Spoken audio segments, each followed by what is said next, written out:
Hey guys, welcome back to YouTube. Thank you so much for being here. So tonight I have a very special guest joining us. So we are recording on our cameras, but also on Zoom, so we can react to the same movie at the same time. This is a movie that I've never seen before. It's called Last Days, directed by Gus Van Sant. Wait, Gus Van Sant, he directed this, right, Josh? Yes. Okay. Yeah. He's a phenomenal... Sorry, go ahead. Sorry. It's part of his, I believe it's called the Murder Trilogy. So the film Elephant, this film, and then what was the other one? There was another one. It was called, I don't remember what it's called right now, but I think it's Garrett, maybe? Garrett? Anyway, there's 3 films, and they're supposed to be sort of in the same universe almost, and they're all about like murder, suicide type things that took place. Oh wow, okay, interesting. Okay, so Gus Van Sant is an amazing director. If you guys haven't seen any of his other films, I highly recommend them. Now, I haven't seen Last Days, and you guys know that when I watch movies on my channel, I usually like to watch films I haven't seen before. So Josh is a musician. He's also a musical artist. He also writes for himself, but also for other musical artists, and he also directs music videos. He's a music video producer and director, and he produces music as well. Multi-talented savant, pretty much. He does it all, but extremely musically talented. And Josh is doing the soundtrack and the score for our film, the documentary that you guys all know about that I'm doing on mass incarceration. So we are super stoked to have Josh on board. Josh's Instagram is, what's it called, Josh? Your Instagram is Josh Datánt. So Josh. Please follow Josh at Josh Datánt. And we're going to put that here on the screen so you can actually see Josh's Instagram handle. Please follow him, give him some love. He's a very good friend of mine, and he's an extremely incredible human being. And like you guys all are, when I say that about somebody, you know that when I talk about somebody like that, that is like a person that really is doing really good things in the world. He participated in a program you guys know I was doing in the past called Big Change Makers, and what Josh wants to do is outstanding. So I'm actually just going to give him a couple minutes right now for him to share what he stands for and what he's up to, and like really how we met. So just go ahead, Josh. Thank you, Amanda, and thank you for having me on. So we met on LinkedIn, and we just kind of hit it off. I don't remember how the conversation specifically came up, but I mentioned that I wanted to one day open up a treatment center that caters to creatives in particular. So if I had it my way, it would have a music studio, a small film studio, and an art studio where people can use conventional therapy and counseling that most treatment centers have, but also like creative spaces where people can really, because music and film and painting and draw, all that stuff, it's very cathartic and very therapeutic on its own. And there's no place that I know of in the world that has like a music, film, art studio attached to it where you can actually create things and flush those feelings out. So I discussed that with you, and we got to talking, and you told me you were a filmmaker, and then you invited me onto Big Change Makers, and we have just developed a very, very, to me, valuable friendship, kinship, like a family bond. And I explained early on that I was a musician and that I was in recovery. And so I've been producing music for quite a while, writing music for quite a while. I just got into the music video directing stuff more recently, but when you told me you hadn't seen Last Days, I got really excited because number one, this movie is very relatable to me, and you'll see why when we watch it. But also, we both love film, and that's how we got on the subject of me scoring your film, something I've always wanted to do as well. And you graciously gave me the opportunity. But I've ever since I was a kid, I've always loved film and music. So Gus Van Sant's one of my favorite directors. I love this movie. I really love Drugstore Cowboy. I loved My Own Private Idaho. They were good films. Just gonna say those are two of my favorites. What's that? Those are two of my favorites. Oh, really? Yeah. No, those are such good films. And the other thing I needed to mention was this trilogy. It's called the Murder Trilogy. It's also all these stories. Last Days, the other one, and Elephant are all based on true events. So all of them have to do with murder, suicide. They're all based on true stories, and they're supposed to take place in the same universe, which I think is really interesting. Since we've gotten to know each other, this was like the perfect film for us to watch because it's music, it's film, it's a great director that we both like. It's got some recovery elements in it, and it's got some of the same music that we both have grown up listening to. I'm just super excited to watch this with you. And then, for anybody who wants to reach out on my platforms, it's Josh Datánt, like Amanda said. Yeah, and we're going to make sure that we have Josh's, when you guys see this, you'll already see Josh's Instagram handles here on the screen, so you'll know how to reach out to him. So just to be clear, the treatment centers that Josh is speaking about that he really wants to create and open are treatment centers for drug misuse, drug rehabilitation, and people who are recovering drug addicts. So when he told me that he wanted to, have a place that had music therapy and all types of art to help people and support people going through drug misuse and drug addiction in recovery, it was just, you guys know, I mean, this is like a big deal to me, along with mental health, as always. So this is awesome. I'm super stoked to watch this film. So let's get started to watch this, because I know you guys, this is like a long introduction, but thank you for sticking with us. And I'm very excited to see this. So Josh has already seen this, but I've never seen it. And so this is going to be a first time react for me, as usual. So I'm stoked. And I mean, I've heard about this film for a long time, but I'm really excited to finally now watch it, especially with Josh.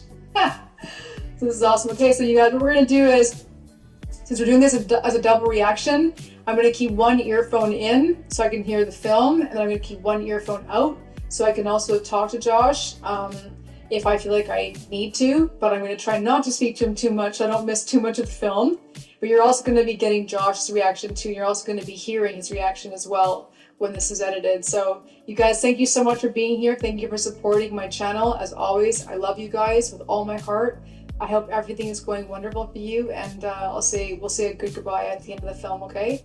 All right, so Josh and I have to line this up right now to make sure that we're so lucky to have Josh on as the composer of our film. By the way, he is so super talented, and I'm really, really grateful that he agreed to come on and compose the documentary film that I'm directing. You guys know that right now we're actually in post-production, so like I've been doing this film now for 2 years, so it's almost 2 years. Actually, no, longer than 2 years. But we're really happy to have Josh on board. So Josh went away from the Zoom. I don't know where he is. Josh? I'm here. Okay, you're there. Okay. Just tell me when you're ready. Ready. All right, so we're gonna go 3, 2, 1, play, you guys. And then as soon as we say play, we're gonna play our video. Okay, Josh, tell me when you're ready, and I'm gonna do the countdown. Ready. Okay, 3, 2, 1, play.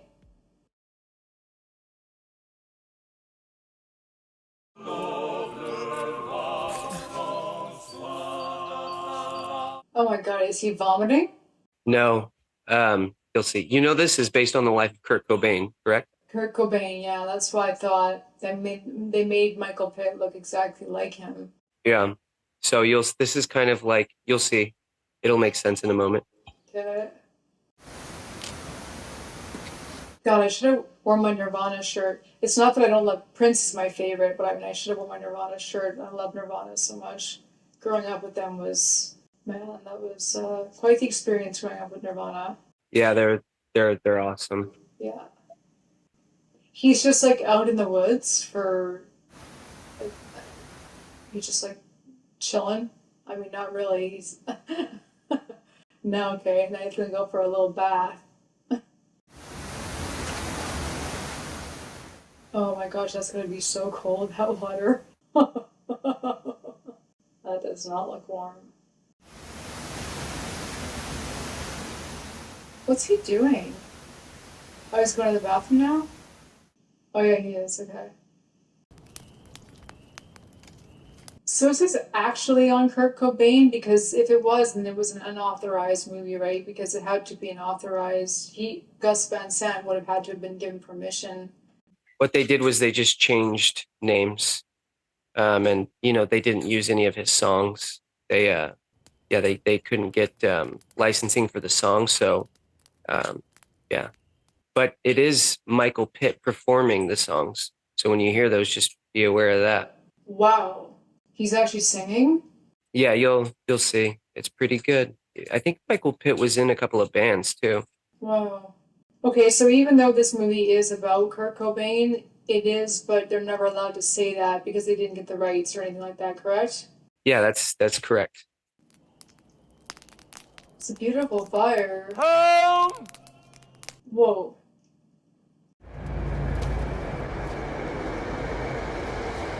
Oh, wow. I was like, what is that noise? So he just went on his own kind of little overnight. What are you doing, Kurt? Can't do anything. I can't. No one. He's talking to himself. I wonder who they spoke with before they made this film to get the kind of information they would need to really portray him like as he really was.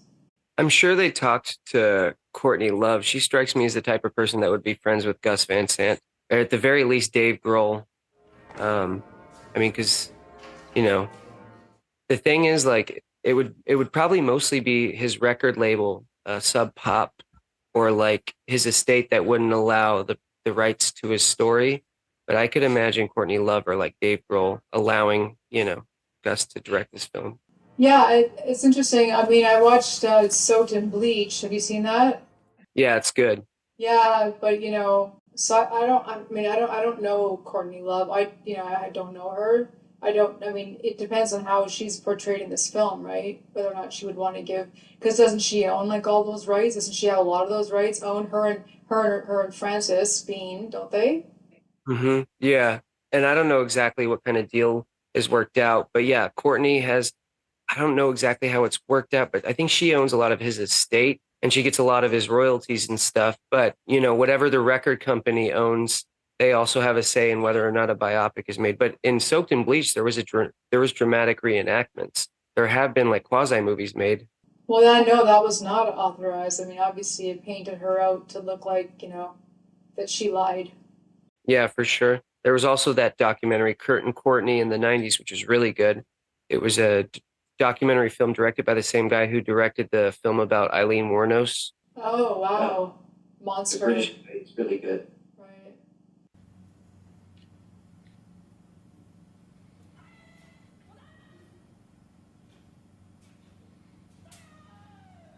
This movie is interesting. I still have absolutely no idea what's going on. Oh, Gus. It's not unlike you to take us on this kind of ride. Okay, so this is obviously before he became a famous musical artist because it doesn't look like he's. Although the house. No, he's already successful. Oh, he's already successful? The house from the outside looked huge and beautiful, but the inside of it is trashed. I mean, it looks like look at the wall. Yeah, well, I can say firsthand too, like whenever you're a junkie, no matter how successful or wealthy you are, you just stop caring about a lot of stuff. Okay, got it. Wow. Huh. And look how dirty the fridge is. These are just things that I noticed. Like, I would just never have expected someone of his socioeconomic status at that point to be living in a place that's falling apart. But like you said, when you're a drug addict, you don't care, right? That's true. He's putting the cereal in the fridge.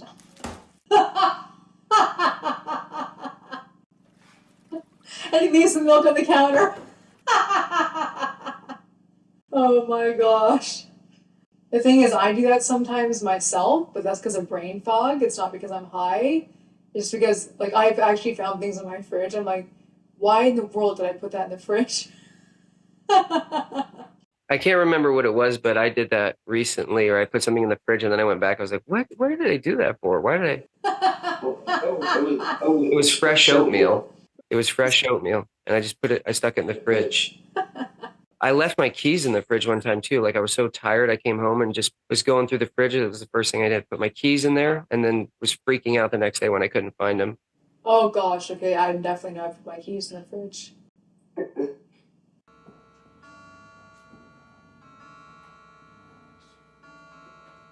Oh, this is last days. So this must be last days of his life? That's it. Okay, got it. That makes sense. Wow. Oh my gosh, look at his house is thrashed. And he's gonna sit on the floor, isn't he? Even though there's a couch right there. And the thing is this really is like kind of based on the last few days of his life. So, Okay. Oh my god. This makes me sad, actually, to see this. I mean, you did warn me. You did. God. Oh. This is the problem, you know? It's like you get all this money, you become. Oh, no. And then if you've got some addiction, you're. Oh, God.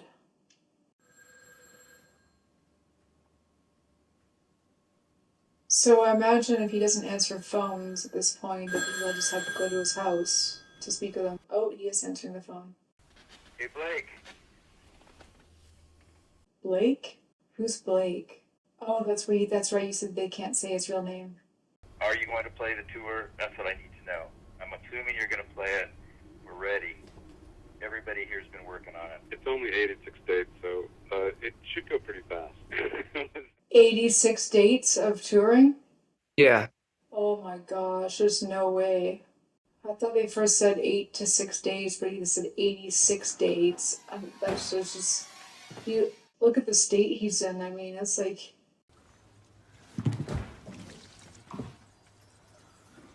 Jesus, is that gun loaded? Wait, is that Lucas Haas? Yeah. That's Lucas Haas. He's amazing. Yeah, I first saw him in The Witness with Harrison Ford. Yeah, he was. I love that movie, Witness. This is for this is a locomotive shop, and you were selling parts. Oh, yes. Right. He ran an automotive parts ad. You plan to hire more employees? Do you plan to expand your business in any way? Oh, whoa. You should achieve the same level of success as well. The town of Northport is exploding with business. Do you think he did actually run an ad, or do you think this guy's got it wrong, the wrong house, or the wrong tenant? One of the things I never figured out, Kurt Cobain was a pretty strange guy. Sounds like something he would do just to be weird or just to mess with somebody. But on the other hand, he didn't really like people very much, from my understanding. So Oh, really? who knows? It's been a pleasure, Blake, meeting you. And hope to see you again very soon, okay? Okay. I'll see you next Tuesday. Oh, I'll see you next Tuesday. I mean, it seems like he wanted that company, you know? I don't know, it seems like he's lonely, Sorry, but Blake. then maybe. Blake? Uh-oh. Oh, he forgot his book. We got the Yellow Pages. So how long? So he's high right now, right, Josh? Yeah, I would assume so. Either that or he's coming off. He was supposed to have been at rehab. That's where he was. That's what's up with the Forest thing. He ditched rehab and. Yeah, that's the guy said on the phone. They said if you need, I think they think he's in rehab, don't they? Or they think he ditched it or something like that? Okay. Yeah, that's where they think he is. So. Oh, they think he's out of rehab. Okay. Yeah, he left early. And like I said, that it's one of those things that's relatable to me because the very first time I went to treatment, I left early. You know, Oh, just wow. wasn't about being there. Okay, got it.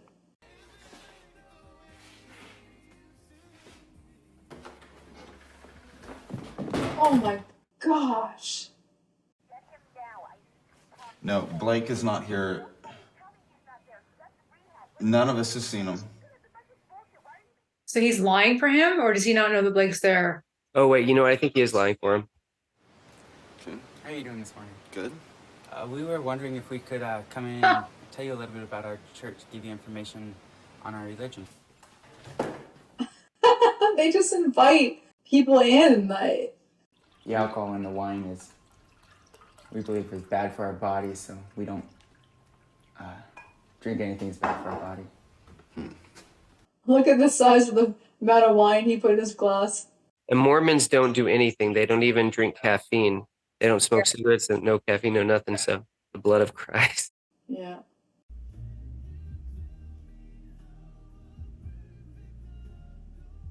I love this song.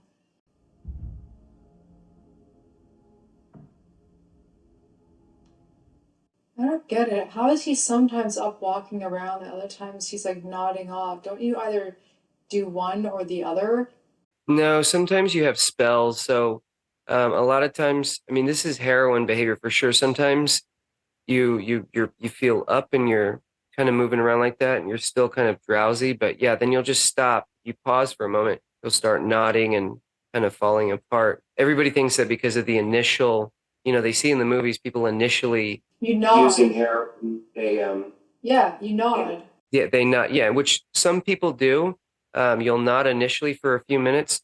Then a lot of times people will get up and they'll go about their business, and then they'll nod, every, like, I don't know. I've seen people nod for hours and hours and hours, but only when they stop. It's like when they stop or pause for something. Okay.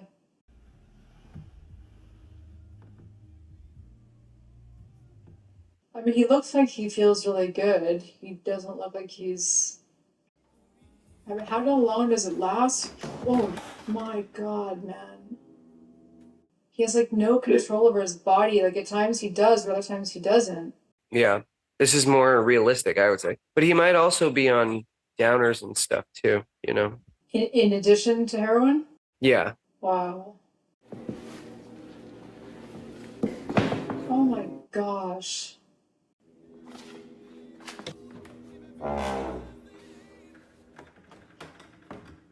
Why did she just leave him in there? That makes like no sense. Is she high too? Probably. I mean, yeah. Or they're either that or they're just used to his behavior and there's nothing they can do, What can you do? Oh my god. I remember that video. Down on bended knee. I always feel a little weird when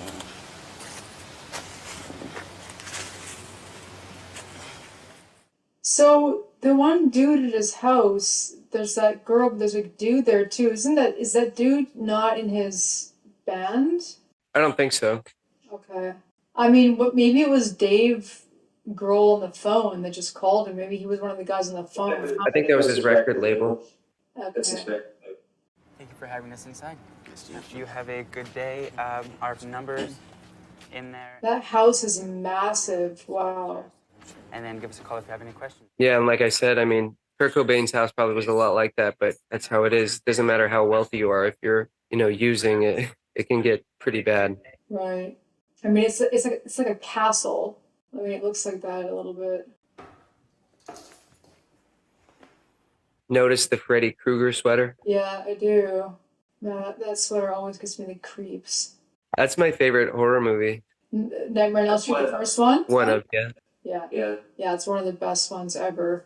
That scared me for so many years of my life. Oh, really? Oh, Yeah, I wasn't scared. I just loved it. And that was my introduction to Johnny Depp. That was yeah. one of the first films my mom bought for me. Yeah, I loved Johnny Depp and that, and I loved that movie. I mean, to date, I think it's one of the best horrors ever made, and that's why it had such a frightening impact on me for such a long time because I was so afraid of going to sleep.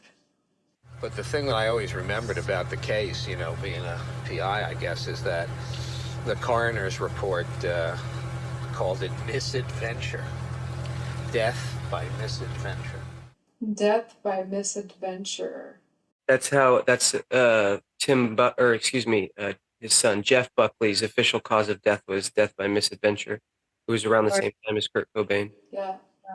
That song, Hallelujah, every time I listen to it, I cry. I like that version, but I love Leonard's version, the original. I love Leonard's too, but I love Jeff's as well. Jeff's father, Tim Buckley. I'm friends with Tim Buckley's conga player. Tim Buckley was just as good as Jeff, if not better. Oh wow, that's his dad? Yeah, real big in the '60s. He died too, death by misadventure, but he died of a heroin overdose. Oh god. Hang out, kind of just mutual friends. So who is the guy in the red shirt? Is this like Kurt Cobain's manager or something trying to find him? One of these guys, I believe, is a private investigator. Yeah, and that he's been hired to find Blake or Kurt. I know one of them's a private investigator. Where are Courtney and the child right now at this point in his life? Had they split up? I forget. It's so long. So in real life, they were. I think they weren't on great terms. They were still together, but Courtney Love was still using, and she wanted Kurt Cobain to go to rehab. And I mean, it was just a whole weird thing. In real life, I'm not exactly sure. No. You said Courtney visited him in rehab? No. Courtney Love had visited him in rehab with their daughter, Okay. Frances, and this has happened in real life though. And I don't think I agree with that because when you go visit someone when they're fresh into rehab, it usually creates feelings of temptation and anxiety. And like when I was in treatment, I told my girl not to come visit me intentionally because the first time I went, she came to visit me and I left early. So. Okay.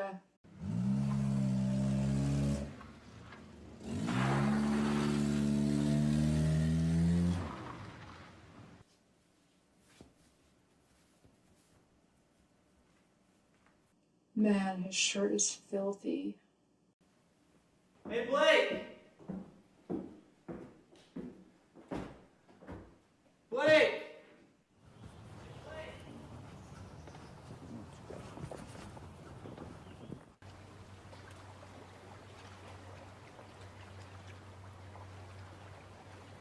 It's interesting. On one side of his house, got this beautiful lake. I mean, I'm guessing it's a lake. It could be the ocean. I don't know. But then on the other side, there's a really loud train. Yeah, I believe Kurt grew up by train tracks. I know for a little while he was, I believe, like homeless with his dad or something, and he stayed with his aunt at one point even, but he lived near a train track, if memory serves, and so maybe that's just an homage to him, or maybe he really did live by a train track, just to kind of remind him. I was just gonna say maybe he purposely bought a home that was near a train track. Yeah. I think this is, I mean, because Kurt was from Washington, he's from Seattle, so this is probably supposed to be the lake. Right.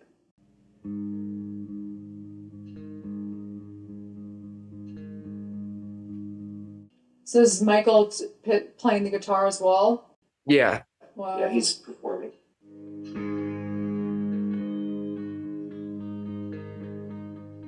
God, I love that. Just like that with no words. Super powerful. It also sounds like a riff Kurt Cobain would actually play.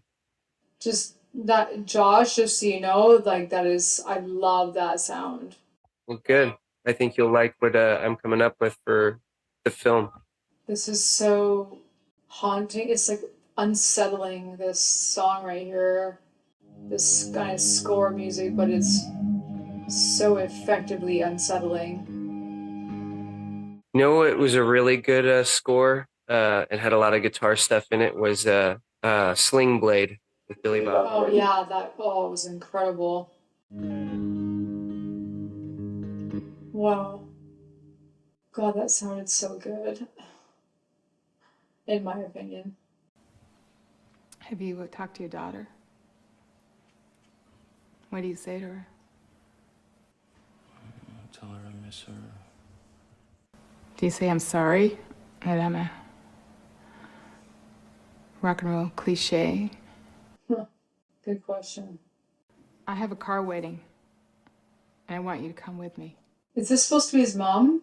But I don't think it's his mom. I think it's just a friend. A friend, okay. Or you know what? That might be supposed to be Courtney. But she was okay. She was also an addict at this time. This woman looks like she's pretty sober. Yeah. But she just said if you talk to your daughter, wouldn't she know if he talked to his daughter or not? Or maybe their daughter was with their parents actually at this time. I think that they at one point didn't have their daughter. They lost custody of her or something like that, but I don't know for certain. Because they were both addicts at one point when they had their Frances Bean, and I don't think either one of them was able to take care of her at one point. Yeah, that's totally. In one of the documentaries, it talks about how like Courtney was always trying to get him to quit, and he was always trying to get her to quit. Yeah. And so they would call friends and be like, "Hey, can you get me this?" And the friend would be like, "Sure." And then Kurt would be like, "But don't give any to Courtney." And then Courtney would call 5 minutes later, and go, "Hey, can you get me this?" And the friend would go, "Sure." She go, "But don't give any to Kurt." Look at all the kitties he's got. Aww.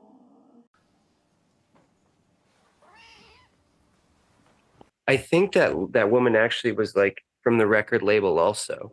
Okay, makes sense.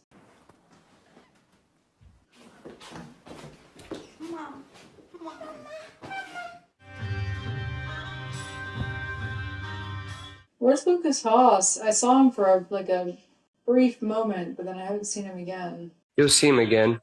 Okay. By the way, I love the Velvet Underground. Oh, there he is.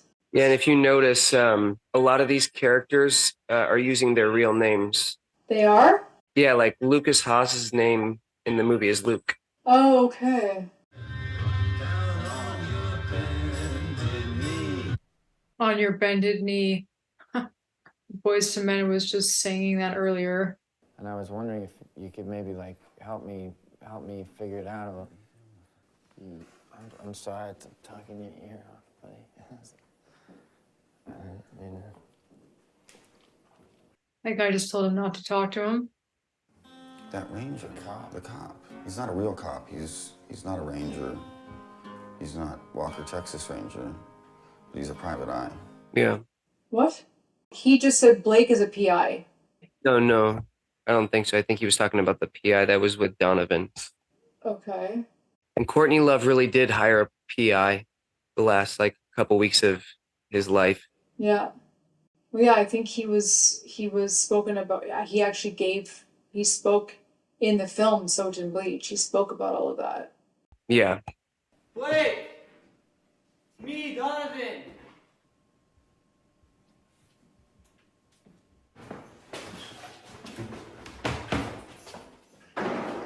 Whoa. Why did she hire a private investigator? For what reason? Because she couldn't find him? Because he was supposed to be in rehab and he escaped. He left. Okay. Like he jumped over a fence or something and he disappeared for a couple days. Wow, okay. So literally all of his bandmates and his record label, everybody thought right now that he was in rehab in the last days of his life. Yeah. But the thing, if Courtney Love knew he wasn't in rehab, then why didn't she let his band know and his label? You know, I'm not 100% sure, and I don't even know that she knew for sure that he had left when he left. How could you not know? I mean, when you call the center. That story, but like Duff McKagan saw him at the airport. He rode on a plane with him. Duff McKagan was the bassist for Guns N' Roses, and he saw him on the plane after he left rehab. And so rehab wasn't in Washington. It was somewhere else. Was it in LA? Yeah, no, I was somewhere else because Duff saw him on a plane, and he got off the plane. They both got into their own separate limos, and then he went home. And then Duff said that like a few days later, it was in the news that he had died. So wow, okay.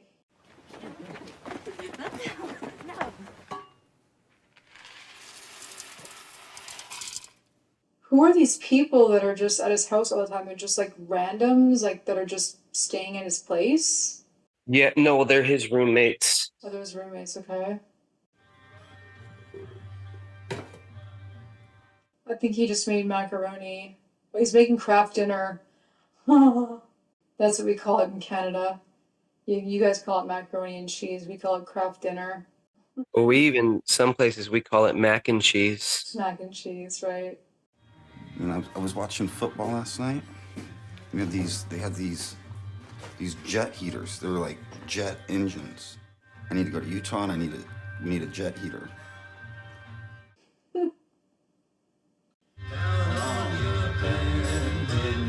Down on a bended knee. There's got to be some foreshadowing going on here. This same lyric. I don't remember if Kurt Cobain was a fan of Lou Reed or the Velvet Underground. I'm sure he was. Or Boys to Men, but the point is that both songs have the same lyric, down on bended knee. Yeah, you'll see what I mean. Yeah, that's why. Don't give it away. Yeah, that's definitely some foreshadowing, I'm guessing. I recorded on the 4th track upstairs. She gave me this card at the end of the tour. She was just so beautiful. She kept calling me and like she wanted to come visit me, and I never called her back. He never called her back? Or I don't know exactly how to put what I'm trying to say. It's like I want to do it more. Wow, every time Luke tries to talk to Blake, every single time this guy comes and gets him, he must be jealous. Listen to it. Listen to it, yeah. Tell me what you think. Well, if you notice too, Blake doesn't really talk to anybody. Like, it's a lot of people talking to him. I can see that he doesn't, but it didn't seem like he minded that Luke was there speaking with him. He was just chilling, listening to him. I think he's indifferent. Like, he's the only person he really had a conversation with was the record company woman who came over. And I think that's, it goes back to what I said. Kurt Cobain wasn't a big fan of people. But then even so, he wasn't rude. But even so, why would the guy just come and get him every time he's in there trying to speak with him and just say, what are you doing? Like, why would he always just try to get him to leave? I don't get it. I don't know. It could be jealousy. It could also be maybe Blake has specifically asked for no one to bother him, and who knows? That's true. That's true. Wow. These are all Michael Pitt's songs? Correct. I am blown away.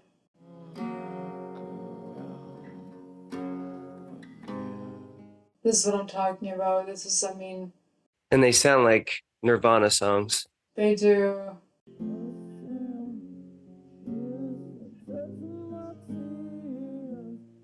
This is beautiful. Okay, I'm definitely going to go and research these songs after and get the lyrics. So I want to know what he's saying. I want to know exactly what he's saying. Michael Pitt has struggled with substance misuse disorder over the course of his life too. I know people that know him personally, but also just like it's been unfortunately written about, especially in recent times. I'm sorry. You said he struggled with drug addiction? Yeah. Wow, okay. So maybe this role was relatable for him as well, Definitely.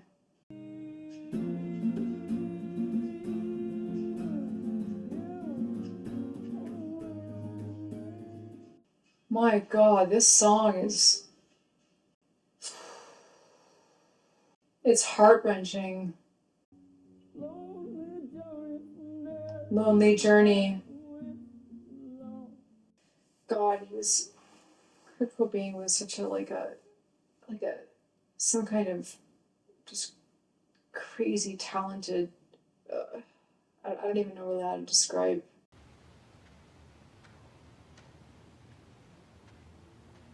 When you're just like sitting around your house, like high like that, pumping out those types of songs, it's just like, who does that? Who's able to do that? Not many. Yes, there are people, but not many. Well, he had there was a minimalist approach to his guitar playing, which was cool, but there was also a very thought out approach. Like, it wasn't so much his playing that was like noteworthy to me. It was more like the sounds he used and the way he used certain chords and stuff, so, but his voice was great and his lyrics were even better, Yeah.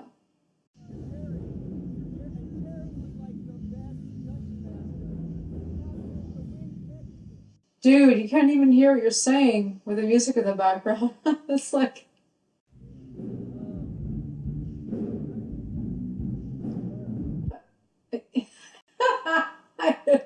Was he offering him a joint? Half a joint? He just walks away in the middle of him talking. I love that. Yeah. But again, like it highlights him not really talking to people, and I think that was an homage to Kurt Cobain not liking people and not wanting to socialize. He used to say it in interviews. He wasn't necessarily rude, but he would always talk about how he didn't like interviews and he didn't like talking to people. Sometimes he wasn't rude in a conventional sense, but he was like passive aggressive and like sarcastic, and like he was condescending with people. And he wasn't abusive, but he definitely wasn't polite. Sometimes you could tell when he was. Sure wasn't just like social anxiety. I don't know. I just know that he didn't like people very much, and was not a fan of interviews. He was giving an interview one time, and basically his way of telling the interviewer that he wasn't a fan is he said that he had just read a book that he related very much to. He said it was about this guy who he becomes so disgusted with humanity and with everybody living that he decides to like live away from everybody. You could tell he was just passively trying to say like, I feel that way too. Right. He was saying in the interview too, he didn't really like doing interviews. So.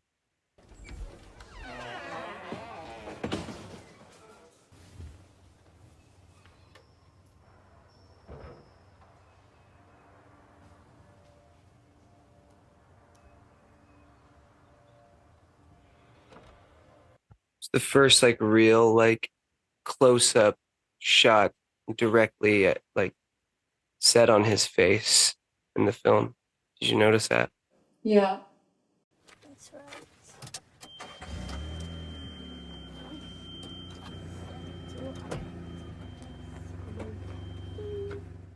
Well, Lucas Haas, I'm sure he's the last person that saw him. Now, who is this guy? Is that a gardener or something? Electrician. This looks just like what his garage home looked like too. It looks a lot like it. I remember watching that in Soaked in Bleach, yeah.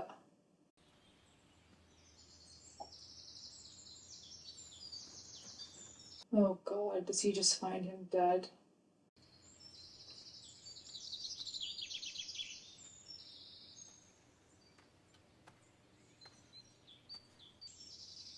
No, he's...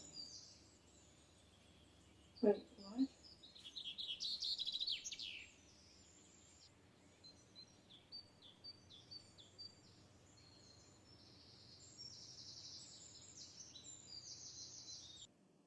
Wow. Oh my God.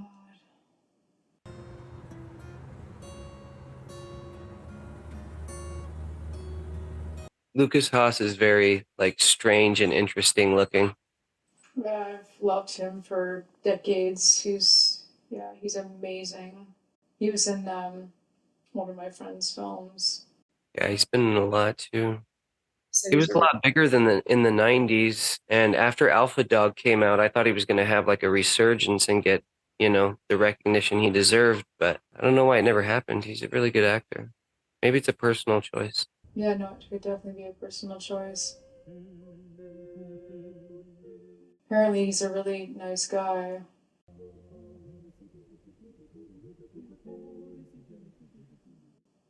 Wow.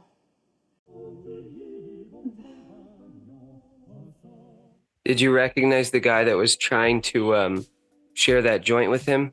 No, I mean... That was Harmony Korine. I forgot to point that out, but he did the same thing in his first movie, Kids. And I believe Gus Van Sant produced Kids. I remember Kids very well.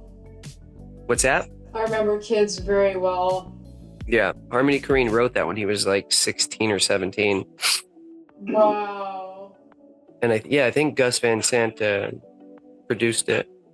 But he kind of does the same thing in Kids, where he tries to get Chloe Sevigny to take drugs and stuff. Yeah, Kids was an extremely disturbing film, but again, whenever something is disturbing, it's always, I mean, for me, if I say something is disturbing, it's because it's so good, it disturbed me so badly. I remember being highly disturbed and extremely uncomfortable after watching that film. and during the film while I was watching it too. I couldn't believe what I was watching. I think I remember the time, I could be wrong, but I think I remember the time Madonna coming out and saying something to the effect of that, like, everybody in the world has to see this film. Everybody needs to see Kids. I think she said that. I'm not sure. I think she did though. But anyways, that was I liked that movie a lot. Is that the end of the movie here, Josh, or is there more to come? Or is it the end? That's the end. Okay, so I'll just stop it. So yeah, that was a little difficult to watch for sure. Not gonna lie. Growing up with Nirvana, it was, I don't know. You know, and then also seeing Soaked in Bleach and thinking, well, maybe, you know, and them presenting a case that it was impossible for him to be able to do what he did with that gun and kill himself in that way because of how it was positioned, and if he was that high, like how he was holding it, and all these things. And so it made me, after I saw that documentary, it made me think, my God, so maybe he was murdered. Like maybe he really was murdered and this was all like a plan. And so after I watched that documentary, it made me really upset. And I think that I know that there were a lot of people when Kurt Cobain died. A lot of people turned on Courtney Love, and a lot of people thought that she has something to do with his death. I remember that happening very, very vividly. The same thing with the movie Kurt and Courtney. They had she got a lot of hate from, because they present it in a way that makes it look like Courtney Love was, you know, no one will ever truly know except for Kurt himself, I suppose, and if there was a perpetrator, that person. But the thing is, he is gone, which is just the saddest part of it, you know, whether it's it's difficult. I remember when he died, like I remember the week really well. Do you remember? I remember very well, yeah. My like immediately after that, Rolling Stone and Spin magazine released magazines with him on the cover, and like right away. And I remember my mom bought them both. We still have them all these years later. But I was 5 at the time. We were in LA, and it was maybe a couple of days, like a week, you know, like I said, and they had already put out a new issue of Rolling Stone and Spin, among others, and, you know, honoring him and paying homage to him. And my mom bought both of them. I bet they're probably worth something now, because Rolling Stone and Spin magazine are still pretty big magazines, and they have those collectors. Gotta feel bad for anybody who's struggling with addiction. Because it just goes to show you, like, no matter how wealthy or successful you are, it does the same thing to, you know, everybody. It doesn't discriminate, and it doesn't care who you are or what you have or don't have. Like, it swallows you up. Yeah. I mean, I don't know. I remember being really upset when he died. I was a teenager. It's just so sad. Like, watching this movie he was so alone, but then you said he didn't like people, so then maybe he liked to be alone, but maybe that's, I don't know. I mean, Would have been nice if somebody would have been with him. I don't think he actually had roommates. I mean, who knows? They say that there were like, you know, other drug addicts and drug dealers that would stop by all the time. So maybe that's kind of what the whole roommate thing was. If someone would have been with him, things might have been different.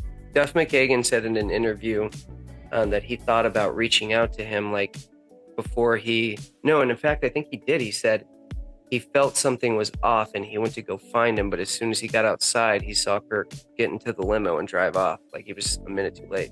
oh, wow. I mean, shoulda, woulda, coulda, you know. I know. Yeah, I know. It's always wonderful to watch a film that I haven't seen. There's a lot out of all, you know, there's a lot of movies I have seen, but there's still some I haven't. So it's always nice to find a film that I haven't seen, especially something like this that brings me back to, you know, when I was young, when this happened. Did you enjoy the film? Yeah, I thought it was excellent. It was just sad, you know, it was sad just, and I'm sure that they did research on his last days by speaking to whoever was around him, and it was just sad. He just was so isolated, and so it's just sad, you know. That the film was excellent. It's just that it just makes me sad.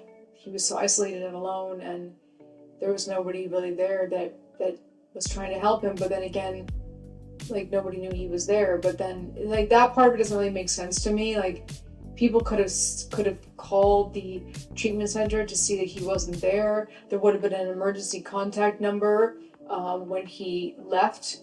The treatment center would have called and would have said, by the way, he's gone. So it doesn't make any sense to me that there was nobody at his house looking for him. Like that to me seems really sketchy and weird. The label knew that he had left, so people probably knew. Like I think it was trying to.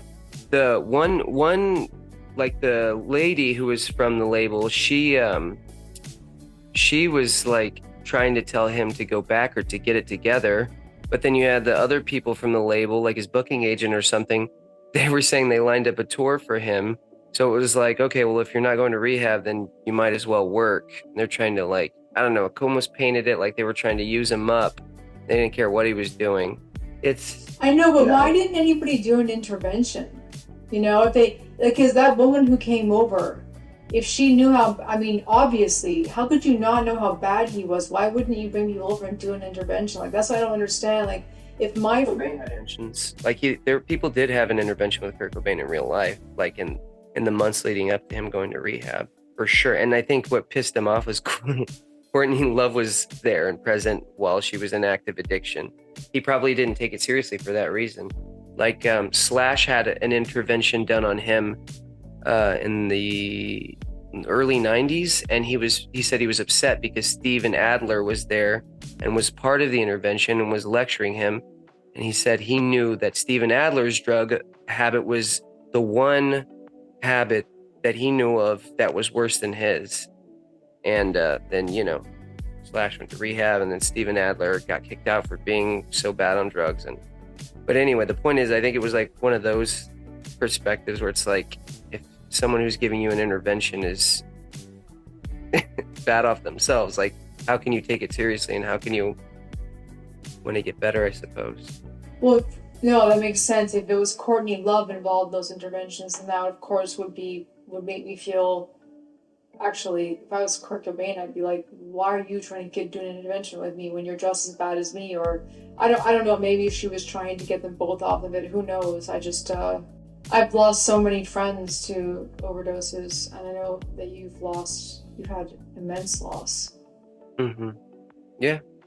Friends, family, brother, lovers. Yeah.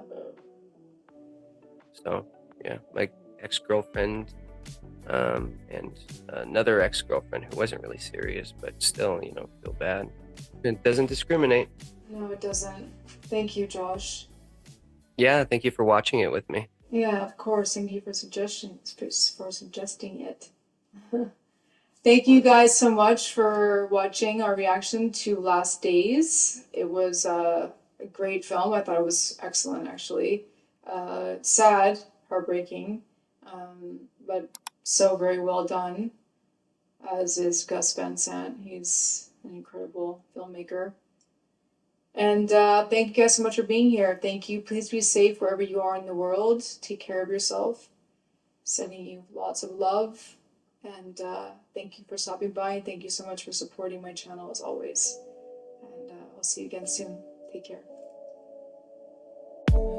Yeah, we never liked those, the ones that keep us grounded.